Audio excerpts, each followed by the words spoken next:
দেশবাসীর কাছে বলতেছি আমার স্বামী যেখানেই থাকে আমার স্বামীর খুঁজে না দেয়। আমার স্বামী কোথায় আছে সবাই, আমার স্বামীরে খুঁজে পাইতেছি না। 4 দিন যাব আমি মানসিক খুব প্রেসারে আছি, শ্বশুরবাড়ি থেকে আমার খুব প্রেসার দিতেছে। তো দেশবাসীর কাছে বলতেছি আমার স্বামী যেখানেই থাকে আমার স্বামীর খুঁজে না দেয়। আমি মানসিক প্রেসারে আছি, 4 দিন ধরে আমার স্বামী নিখোঁজ। আপনার স্বামী কোথায় ছিল ওটা বলে দেন। আমার স্বামী অফিস থেকে নিখোঁজ হয়েছে 3টা বাজে, বুধবারে 3টা থেকে নিখোঁজ। কি করতো? 3টার পরে পাওয়া যাচ্ছে না। এটা হলো অফিসটা আপনার নিপা গ্রুপ অফিসের এখান থেকে। তো ও স্যারেরাদেরকে ফোন দিই, ওরা স্যারেরা বলতেছে যে 3টার পরে ওরা আর ফোনে পাই নাই।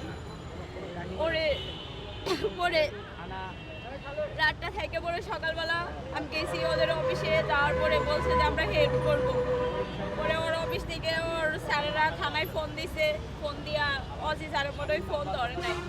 তারপরে বলছে যে থানায় যাও। পরে থানায় গেছি, থানায় যাওয়ার পরে ওরা বলছে যে কি সমস্যা, বললাম যে আমার হাজবেন্ড মিসিং। পরে ওইটুকুই মানে একটা খাতার মধ্যে লিখছে। আমি বলছি আমার হাজবেন্ডের নাম্বার বন্ধ, নাম্বারটা টেক করা যাবে? পরে হলো যে বন্ধ আছে, আমরা দেখতেছি। ওরা এটা বললো আপনি লিখা চলে যান। আমার স্বামীর নাম হলো সবুজ আহমেদ। আমার স্বামীর বাড়ি হলো জামালপুর মাদারগঞ্জ থানা জুনাইল বাজার, আর আমার বাড়ি হলো কিশোরগঞ্জ করিমগঞ্জ থানা। আমার নাম প্রিয়া। কত বছর যাবত ঢাকায় থাকেন?